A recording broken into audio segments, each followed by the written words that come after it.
Hey guys, welcome to another video, and it's Roblox Noob.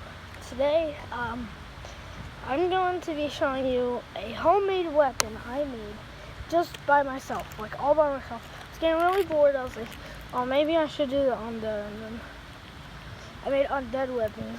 So I made this shotgun. I'll show you all about it. It looks pretty cool. And here it is. It's right here.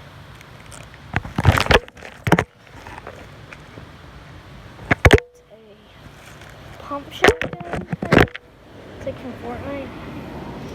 So I'm gonna show you the other. So the grip is pretty good because I put duct tape all over it.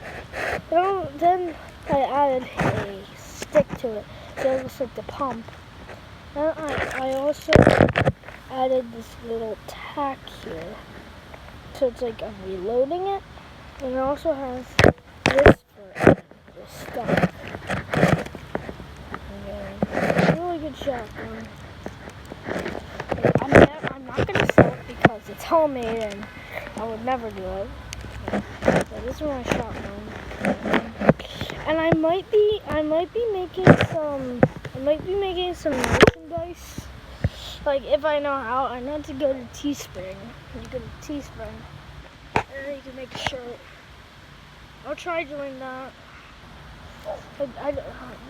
Can someone comment down below if you need like a certain amount of subscribers to do it? And just please comment down below if you need a certain amount of subscribers to do it. Bye.